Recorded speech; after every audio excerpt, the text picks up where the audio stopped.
Hi everyone, welcome back to my channel. Class 12th physics में एक बार फिर से आपका स्वागत है। और आज हम लेकर आए हैं वेव ऑप्टिक्स का 4th लेक्चर, और जिसमें हम बात करेंगे आज पहले तरंगों के कला संबंध तथा अकला संबंध योग के बारे में। इसके बाद हम व्यतिकरण के गणितीय रूप का विश्लेषण करेंगे, जो कि इस चैप्टर का एक इम्पॉर्टेंट सा हिस्सा है। तो प्लीज़ आप लोगों को वीडियो को अंत तक देखना होगा यदि आप टॉपिक को समझना चाहते हैं और इस इम्पोर्टेंट से टॉपिक को क्लियर करना चाहते हैं, तो वीडियो को अंत तक ज़रूर देखें। तो चलिए शुरू करते हैं। आज का टॉपिक हमारा है तरंगों का कला संबंध तथा कला असंबद्ध योग। ये बहुत ही छोटा सा टॉपिक है और बहुत आसान सा टॉपिक है। सबसे पहले समझेंगे कला संबद्ध, कला संबद्ध स्रोत। देखिए, इसे हम कला संबद्ध स्रोत को कोहेरेंट सोर्स कह सकते हैं। ठीक है, कोहेरेंट का मतलब होता है कला संबद्ध और कला असंबद्ध का मतलब क्या होता है, इनकोहेरेंट। ठीक है, इंग्लिश में इसे हम कह सकते हैं। तो कला संबद्ध स्रोत क्या होता है? ऐसे प्रकाश स्रोत जिनसे निकलने वाली तरंगों का कलांतर समय के साथ परिवर्तित नहीं होता है, उसे हम कला संबद्ध स्रोत कहते हैं। क्या कहते हैं, इस बात को यहाँ पर लिख भी लेते हैं। ऐसे प्रकाश स्रोत जिनसे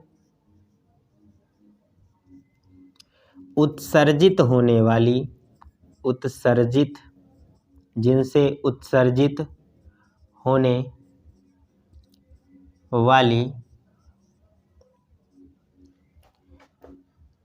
तरंगों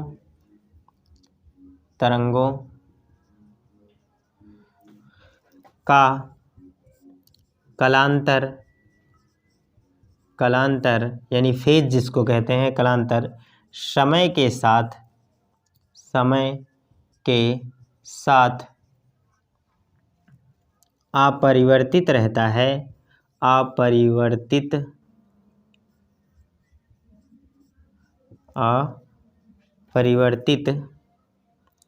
रहता है, उसे कला संबद्ध स्रोत कहते हैं। कला संबद्ध स्रोत कहते हैं। इसमें देखिए पैटर्न कैसे मिलता है। देखिए, अगर यहाँ पर हमारे पास ये सोर्स है, इस सोर्स से निकलने वाली जो तरंगे होंगी वो समान कला में इस तरह से जूम करके आगे बढ़ेंगी। ठीक, बिल्कुल इसी तरह से, इस तरह से। ठीक है, मतलब बिल्कुल भी कहीं पर मिलेंगी नहीं। तो इस प्रकार के सोर्स को हम क्या कहते हैं, कला संबद्ध। ठीक है, क्योंकि यहाँ पर देखिए एक ही कला में सभी चल रही हैं और कोई भी समय के साथ परिवर्तित नहीं हो रहा है। तो ऐसे ही सोर्स को हम क्या कहते हैं, कला संबद्ध स्रोत कहते हैं। अब एग्जाम्पल के लिए कि कौन सा ऐसा प्रकाश स्रोत होता है जो कला संबद्ध होता है, यानी जिनसे निकलने वाली प्रकाश किरणें या प्रकाश तरंगें समय के साथ परिवर्तित नहीं होती हैं। तो एग्जाम्पल है हमारा लेज़र। एग्जाम्पल है हमारा क्या, लेज़र। एग्जाम्पल अगर हम लें तो लेज़र, आप जानते हैं लेज़र से निकलने वाली जो तरंगें होती हैं वो उनकी कला में समय के साथ परिवर्तन नहीं होता है। और लेज़र आप जानते हैं इस तरह से एक लाइट को इमिट करने वाला सोर्स होता है। यहाँ से निकलने वाली तरंगें बिल्कुल ऐसे सीधे आगे की ओर जाती हैं। ये हम जो किरण है इसको कह सकते हैं रे। ठीक है, यहाँ पर क्या होता है, जो प्रकाश किरणें होती हैं वो बिल्कुल सीधे आगे निकलती हैं। ठीक है, तो इस तरह से हम कला संबद्ध स्रोत को पढ़ सकते हैं। और उसके बाद फिर हम आगे देखेंगे कला असंबद्ध स्रोत। कला असंबद्ध स्रोत। ठीक है। कला असंबद्ध स्रोत का क्या मतलब होता है? यानी ऐसे प्रकाश स्रोत, बिल्कुल इसका उल्टा है, ऐसे प्रकाश स्रोत जिनसे उत्सर्जित होने वाली प्रकाश तरंगें समय के साथ उनका कलांतर क्या होता है? परिवर्तित होता रहता है, उन्हें कला असंबद्ध स्रोत कहते हैं। जैसे कि बल्ब होता है, ठीक है। तो यहाँ पर समझेंगे, ये इन बातों को लिख भी लेते हैं। ऐसे प्रकाश स्रोत जिनसे उत्सर्जित प्रकाश तरंगे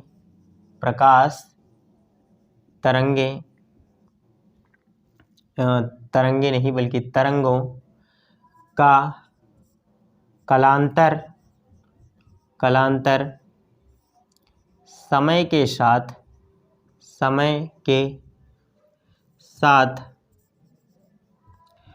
परिवर्तित होता रहता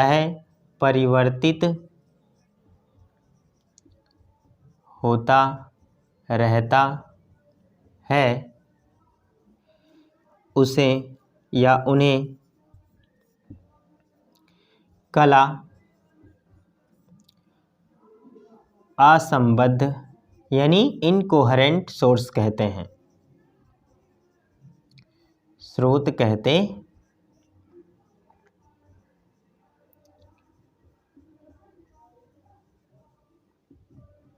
ठीक है।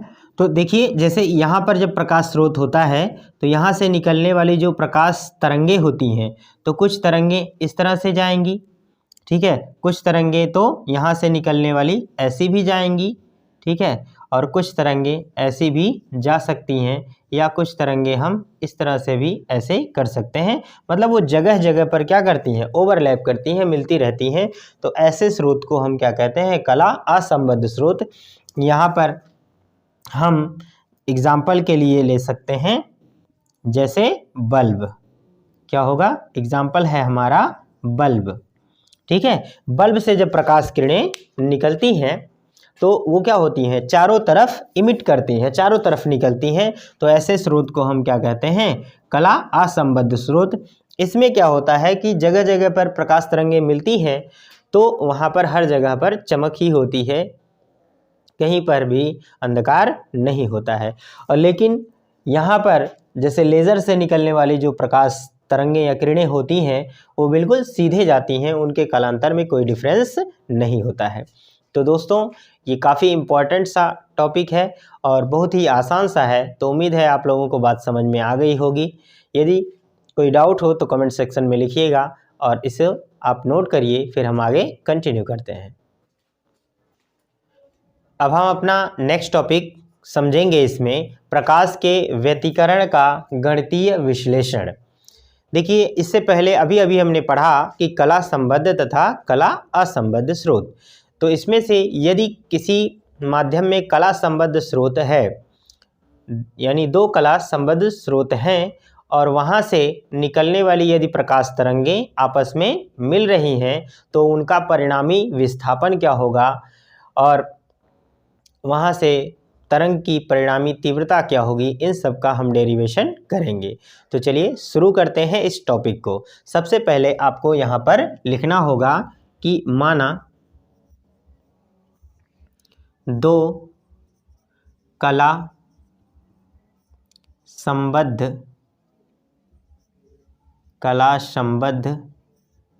तरंगों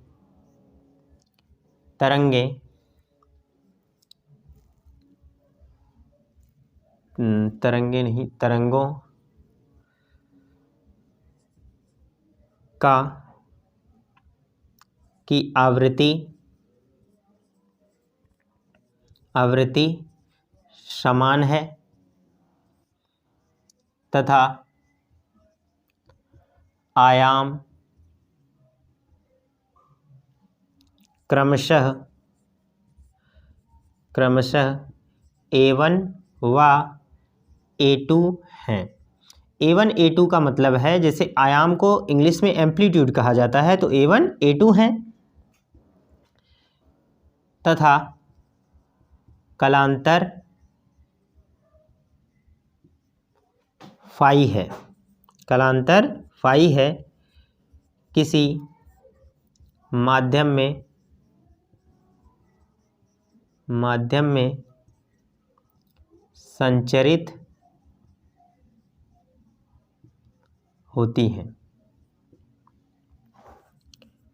हैं तब जैसे दो तरंगे हैं और किसी मीडियम में चल रही हैं तो क्या होगा, पहली तरंग का तब पहली तरंग का विस्थापन समीकरण। तो देखिए विस्थापन समीकरण आपको पता होना चाहिए तरंगों का। इससे पहले 11वीं क्लास में आप लोगों को तरंगों के विस्थापन के समीकरण के बारे में बताया गया होगा। यहाँ पर फॉर्मूला होता है कि y पहला है इसलिए y1 बराबर a1 साइन ओमेगा टी। यहाँ पर y क्या है, विस्थापन है, a क्या है, आयाम है यानी एम्पलीट्यूड, और जो ये ओमेगा टी है ये क्या है, कलांतर है। तो ये हुआ पहली तरंग का विस्थापन समीकरण। इसे हम कह सकते हैं, हाँ बस ऐसे ही रहने दीजिए। उसके बाद फिर यहाँ पर लिखेंगे तथा दूसरी तरंग का विस्थापन समीकरण। तो दूसरी तरंग का विस्थापन समीकरण हमारा हो जाएगा y2 बराबर a2 sine omega t plus हो जाएगा फाई। तो ऐसा क्यों हो रहा है, क्योंकि पहले ओमेगा टी था, अब कलांतर फाई क्या है, तो फाई ओमेगा टी में क्या होगा, फाई जुड़ जाएगा। यदि इन दोनों का हम अंतर निकालें तो फाई ही आएगा। आप इसमें से घटाइए, कट जाएगा तो फाई आ जाएगा। ठीक है, अब हम यहाँ पर जहाँ पर आप ये समझ सकते हैं कि ओमेगा बराबर क्या होता है, ओमेगा बराबर 2 पाई एन होता है, और 2 पाई एन को हम क्या लिखते हैं, 2 पाई अपॉन टी होता है। ठीक है, ये एन क्या है, आवृत्ति है, एन आवृत्ति है,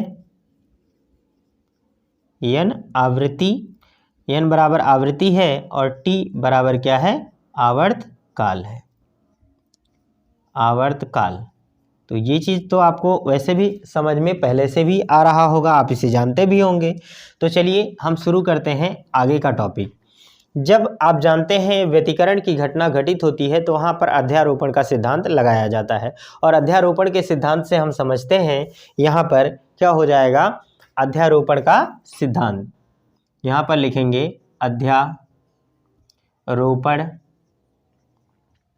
के सिद्धांत से, अध्यारोपण के सिद्धांत से हम जानते हैं कि परिणामी विस्थापन y बराबर होता है y1 प्लस y2। अब अगर y1 और y2 की वैल्यू यहाँ पर रखें तो देखिए y1 की वैल्यू है हमारे पास यहाँ पर a1 साइन ओमेगा टी, और प्लस हो जाएगा a2 sine omega t plus phi हो जाएगा। ठीक है, हम यहाँ पर क्या करते हैं, इस जगह पर साइन a प्लस बी का फॉर्मूला लगाएंगे। चूँकि हमें पता है, यहाँ पर फॉर्मूला भी लिख सकते हैं आप, चूँकि हम जानते हैं कि sine a plus B, sine a plus B बराबर होता है sine a into cos B, plus होता है cos a into sine B. ठीक है, ये फॉर्मूला हम यहाँ पर क्या करने वाले हैं, यूज़ करने वाले हैं। देखिए जो मैथमेटिक्स के स्टूडेंट हैं उन्हें तो इन सब बातों को समझने में कोई प्रॉब्लम नहीं होती है, पर जो बायो के स्टूडेंट हैं उन्हें इस बात को समझने में थोड़ी सी समस्या होती है, इसलिए हम फॉर्मूले को लिखकर उसे यूज़ करना बता रहे हैं। तो यहाँ पर साइन a प्लस बी का फॉर्मूला लगाएं, इसे हम a कंसीडर करें और इसे b माने, तो ये हमारा क्या हो जाएगा, साइन a प्लस बी का फॉर्मूला लग जाएगा। तो y बराबर, इसको कुछ नहीं करना है क्योंकि यहाँ कोई फार्मूला नहीं लगेगा, a1 साइन ओमेगा टी, और प्लस यहाँ पर साइन a प्लस बी का फॉर्मूला लगा दें और a2 का सब में गुणा भी हो जाएगा।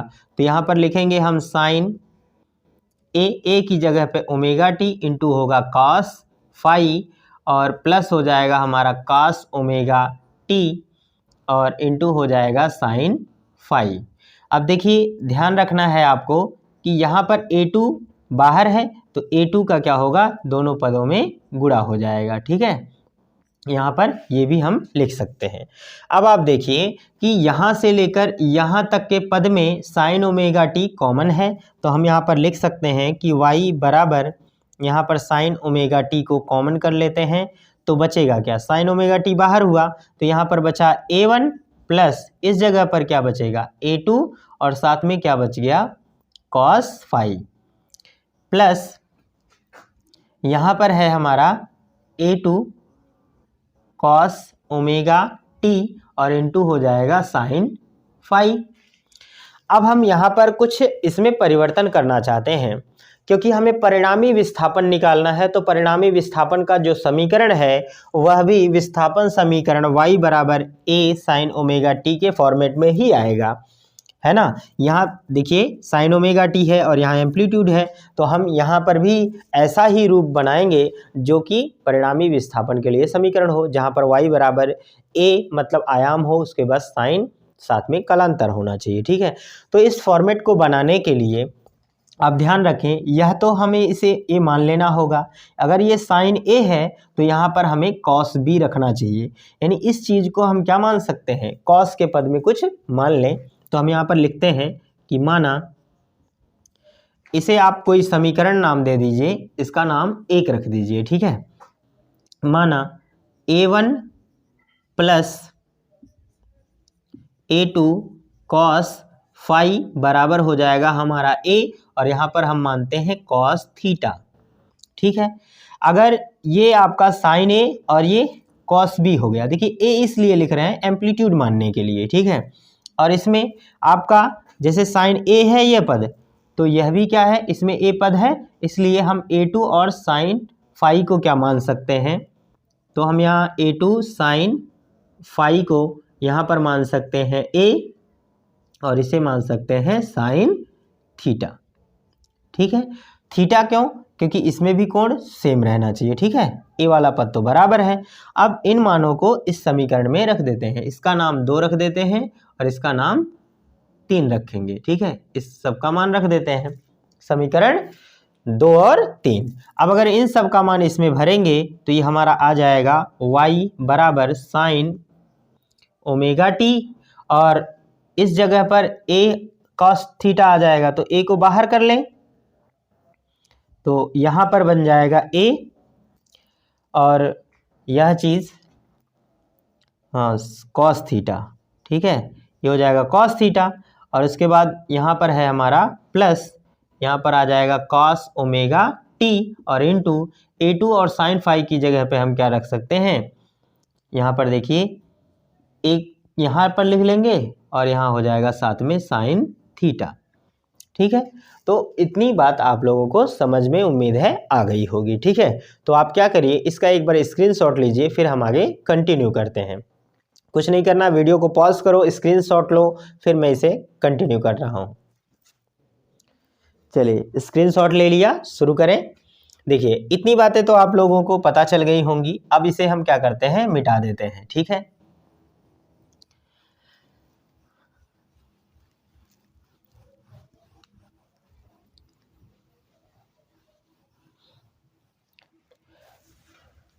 अब यहाँ पर देखिए, इसमें से दोनों पद से a कॉमन हो सकता है, तो ये हमारा हो जाएगा y, a कॉमन कर लिया तो यहाँ पर बचेगा हमारा sign omega T into cos theta plus cos omega t और इंटू हो जाएगा हमारा साइन थीटा।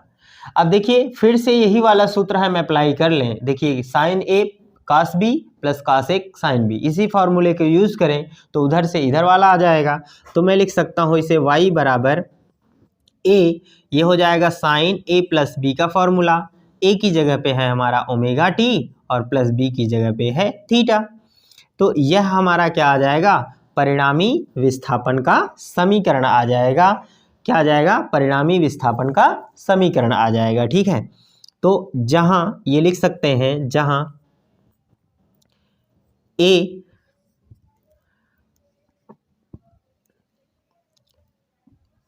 तरंगों का परिणामी आयाम है। क्या है? परिणामी आयाम है। ये चीज़ लिख सकते हैं। ठीक है, अब आप देखिए हमारे जो सवाल में होगा वो तो दोनों तरंगों का अलग अलग आयाम दिया होगा और कलांतर होगा। यानी हमारे क्वेश्चन में क्या होना चाहिए? A1 A2 होना चाहिए और फाई होना चाहिए। तो ये कैपिटल A और जो थीटा है इसकी वैल्यू हम को फाइंड करनी होगी अलग से, क्योंकि ये चीज़ मानी गई है ना। तो इन चीज़ों को हम क्या करेंगे? अलग से सॉल्व करेंगे। कैसे सॉल्व करेंगे? जहाँ पर आपने माना है वहीं पर इसको सॉल्व कर लिए, वहीं से इसका ए और थीटा का वैल्यू निकाल लीजिए, फिर हम इसे सॉल्व कर सकते हैं। तो चलिए लिखते हैं। यहाँ पर लिखिएगा ए के मान के लिए समीकरण 2 व 3 का वर्ग करके जोड़ने पर जब जोड़ेंगे तो देखिए इस साइड में वर्ग हो जाएगा बाएं पक्ष का, तो यहाँ पर हम लिख सकते हैं A1 plus A2 cos phi और इसका होल स्क्वायर हो जाएगा, प्लस इधर हो जाएगा A2 और साइन फाई, तो यहाँ पर हो जाएगा A2 स्क्वायर और ये हो जाएगा हमारा साइन स्क्वायर फाई, बराबर हम बाएं पक्ष में भी कर सकते हैं। तो इधर हमारा हो जाएगा A square cos square theta और प्लस हो जाएगा A square sine square theta. इतनी बातें आपको समझ लेनी है। ठीक है, अब हम क्या करते हैं, यहाँ पर फॉर्मूला लगाते हैं। इस पद को A मान लें, इसको B मान लें। जो बायो के स्टूडेंट हैं उनको आपको पता होगा कि हम जानते हैं कि A प्लस बी का होल स्क्वायर क्या होता है। A प्लस बी का होल स्क्वायर यहाँ पर लिखें, चूँकि A प्लस बी का होल स्क्वायर बराबर होता है A square plus B square plus 2AB। ये फार्मूला तो आपको पता ही होगा, इस फार्मूले को हम अप्लाई कर रहे हैं। तो यहाँ पर क्या आ जाएगा? A स्क्वायर मतलब A1 square plus B square मतलब हो जाएगा A2 square cos square phi और प्लस 2 A की जगह पे आ जाएगा A1 और B की जगह पे A2 कॉस फाई आ जाएगा। ठीक है, और साथ में प्लस करके ये चीज़ भी लिख लेना है। तो यहाँ पर आ जाएगा हमारा A2 square sine square phi आ जाएगा। ठीक है, अब ये तो इस पद में हुआ, बराबर के इस साइड हमारा क्या होगा? देखिए A स्क्वायर कॉमन कर लें, यहाँ पर बचेगा क्या? कॉस स्क्वायर थीटा और प्लस हो जाएगा हमारा साइन स्क्वायर थीटा। ठीक है, ये थीटा है, ध्यान में रखना है। ठीक है, अब चूंकि यहाँ पर एक फॉर्मूला और लिखेंगे इससे पहले कि इसको थोड़ा सा एडजस्ट करना है। ठीक है, हमें एडजस्ट कैसे करेंगे? यहाँ पर हम लिख सकते हैं A1 स्क्वायर प्लस यहाँ पर देखिए ये आ जाएगा A2 स्क्वायर। अब आप देखिए इस पद को और इस पद को अगर एक साथ करें तो A2 स्क्वायर दोनों में कॉमन है, तो यहाँ पर आ जाएगा क्या? Cos square phi plus sine square phi, ये आ जाएगा। और थोड़ा सा ये हौच पौच हो जा रहा है यार, है ना, इसको थोड़ा सा हम इधर लिखते हैं। ठीक है, तो आप क्या करिए, इसका स्क्रीनशॉट ले लिए होंगे, तो इसको हम मिटा दे रहे हैं, इसकी कोई आवश्यकता अब नहीं है। ठीक है,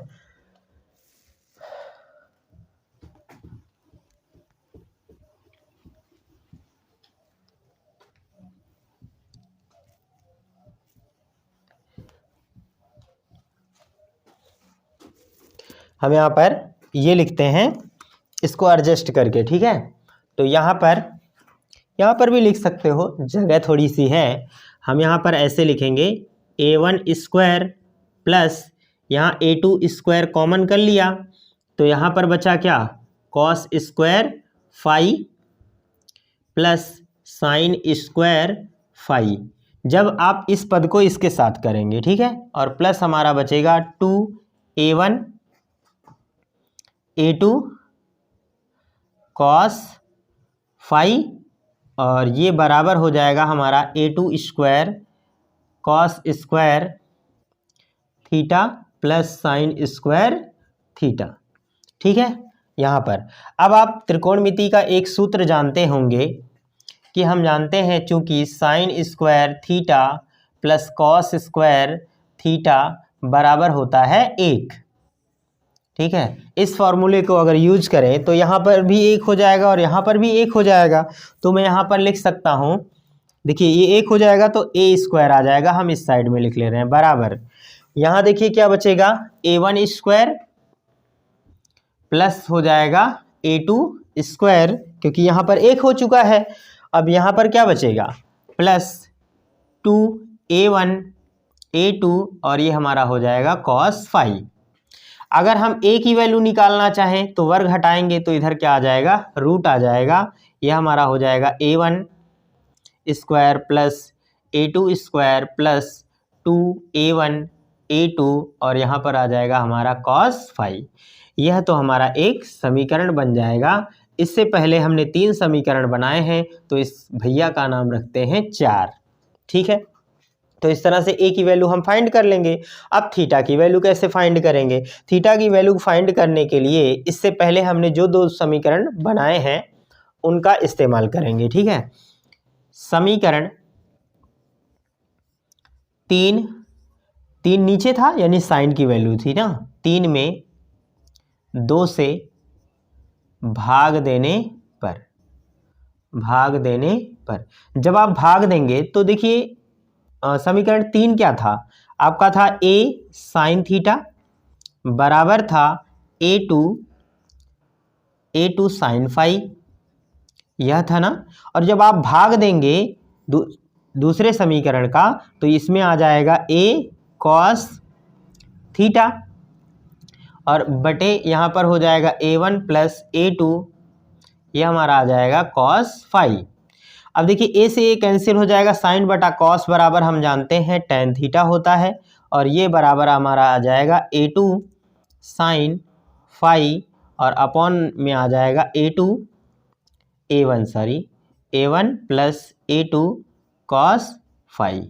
ठीक है, हमें थीटा चाहिए तो थीटा को यहाँ पर रखें और टेन को इधर ट्रांसफ़र कर दें तो हमारा ये हो जाएगा टेन इनवर्स और यहाँ पर आ जाएगा A2 साइन फाई और अपॉन में A1 प्लस A2 और ये हमारा आ जाएगा cos थीटा।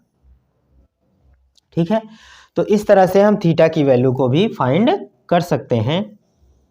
ठीक है, आप इसका भी कोई नाम रख दीजिए 5, ये समीकरण नंबर हो जाएगा हमारा 5। तो इस तरह से a और थीटा की वैल्यू फाइंड कर लेंगे। उसके बाद हम परिणामी विस्थापन y बराबर a sine omega t plus theta का भी वैल्यू निकाल लेंगे, जो कि हमारे परिणामी तरंग का विस्थापन समीकरण हो जाएगा। तो इस तरह से हम अपने इस टॉपिक को भी कंप्लीट कर सकते हैं। आप इसका एक स्क्रीनशॉट लीजिए, फिर हम इसी में एक और टॉपिक करते हैं जिसे परिणामी तरंग की तीव्रता कहते हैं और उस तीव्रता के फॉर्मूले से एग्ज़ाम में क्वेश्चन आए हुए हैं, बिल्कुल आए हैं, तो उसको आप बहुत अच्छे से सीखेंगे ताकि अगर इस साल भी उसका रिकमेंडेशन हो तो आप उसे अच्छे से कर सकें। तो लीजिए आप इसका एक स्क्रीनशॉट। अब हम इसी में थोड़ा सा आगे देखेंगे कि परिणामी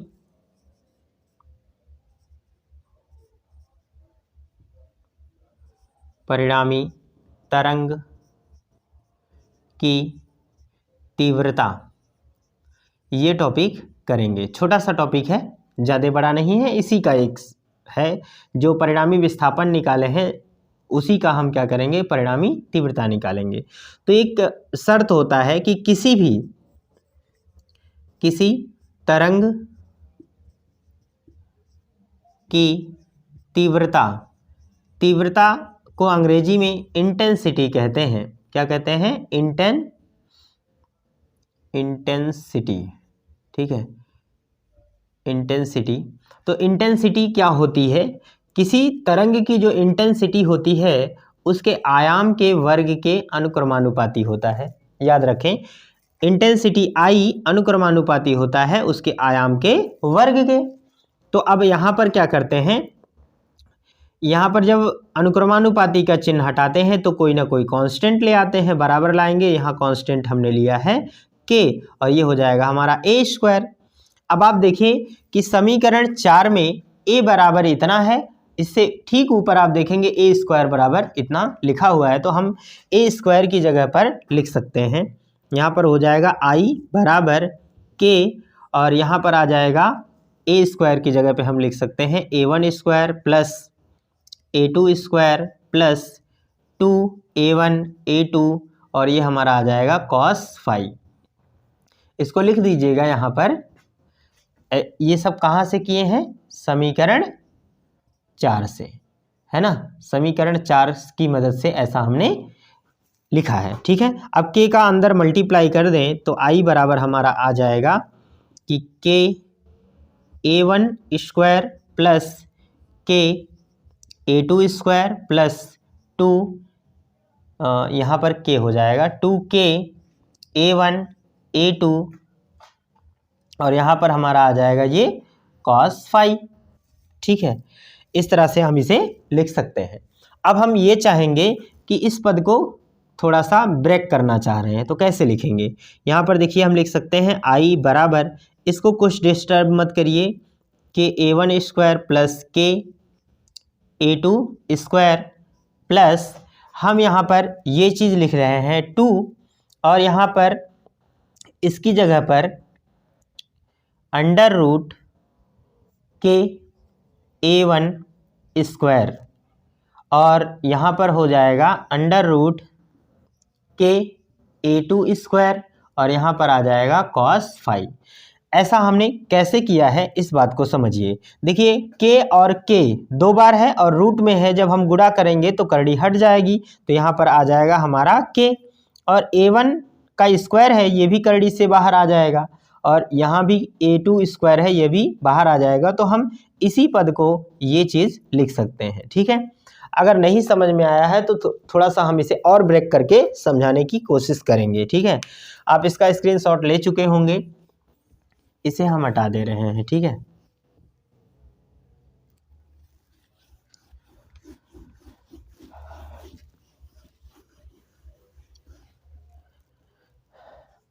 तो देखिए यहाँ पर हमने क्या लिखा हुआ है, के A1 और A, यहाँ पर देखिए के A1 और लिखा है A2। हम के को क्या लिख सकते हैं? अंडर रूट के का स्क्वायर लिख सकते हैं, और साथ में A1 को क्या लिख सकते हैं? A1 का स्क्वायर, ये अंडर रूट में हो जाएगा, और A2 को भी मैं कैसे लिख सकता हूँ? A2 का स्क्वायर अंडर रूट में। अब आप देखिए कि अगर इसका वर्ग करेंगे तो करड़ी हट जाएगी, के हो जाएगा, A1 अंदर है वर्ग है तो बाहर ये आ जाएगा, ये भी बाहर आ जाएगा, मतलब इस पद को हम ऐसा लिख सकते हैं। अब जब इस k1 के स्क्वायर को 2 बार वर्ग है दोनों के साथ कर दें तो इसे मैं क्या लिख सकता हूँ? एक बार इसके साथ करूँगा तो ये आ जाएगा के A1 स्क्वायर, है ना, रूट में, क्योंकि रूट का रूट में गुणा हो रहा है तो सेम आ जाएगा, और यहाँ पर के A2 स्क्वायर, ये भी क्या आ जाएगा? अंडर रूट में। तो मतलब इस पद को मैं इतना लिख सकता हूँ, ठीक है। ये तो केवल आपको समझने के लिए है, इसे नोट करने की कोई आवश्यकता नहीं है। तो चलिए अब यह इसके बाद शुरू करते हैं। अब हमने देखा है कि आई बराबर के ए स्क्वायर है। अगर मैं यहाँ पर ये लिख दूँ, माना I1 बराबर, देखिए यहाँ पर के A1 स्क्वायर है, 1 2 करके है, तो नंबरिंग हम यहाँ पर भी कर लेते हैं। I1 बराबर हो जाएगा हमारा के A1 स्क्वायर, और I2 बराबर हो जाएगा हमारा के A2 स्क्वायर, ठीक है। और इन पदों को क्या करते हैं, इस इक्वेशन में अगर रख दें तो हमारा आ जाएगा I बराबर इसकी जगह पे हो जाएगा I1, और ये हो जाएगा हमारा I2 प्लस 2, और ये अंडर रूट में है तो हम यहाँ पर लिखेंगे अंडर रूट I1 और अंडर रूट I2, या आप चाहें तो एक साथ भी लिख सकते हैं दोनों को, अंडर रूट I1 I2, या अलग अलग भी कर सकते हैं, कोई प्रॉब्लम नहीं है, ठीक है। ये आ जाएगा हमारा cos फाई। तो इस तरह से हम किसी परिणामी तरंग की तीव्रता को भी सॉल्व कर सकते हैं, ठीक है, इस समीकरण की मदद से। तो उम्मीद है दोस्तों सभी को ये टॉपिक क्लियर हुआ होगा, बहुत अच्छे से समझ में आया होगा, और हमने इसे बहुत ही स्लो तरीके से और एक एक टॉपिक को समझाने की कोशिश की है। यदि फिर भी आपको कोई डाउट्स रह जाए तो कमेंट सेक्शन में ज़रूर लिखें, हम आपके डाउट्स को ज़रूर क्लियर करेंगे। तो इसी के साथ हम आज के अपने इस क्लास को क्लोज़ करते हैं। आज हम ऑनलाइन क्लास जो चला रहे थे उसमें कनेक्टिविटी की प्रॉब्लम होने की वजह से हम ऐसा नहीं कर पाए, इसलिए हम ये ऑफलाइन वीडियो आज दे रहे हैं। कोशिश करेंगे कि कनेक्टिविटी का प्रॉब्लम आगे से ना हो ताकि लाइव सेशन चल सके। ठीक है, thanks for watching this video. I will see you next video. Bye bye.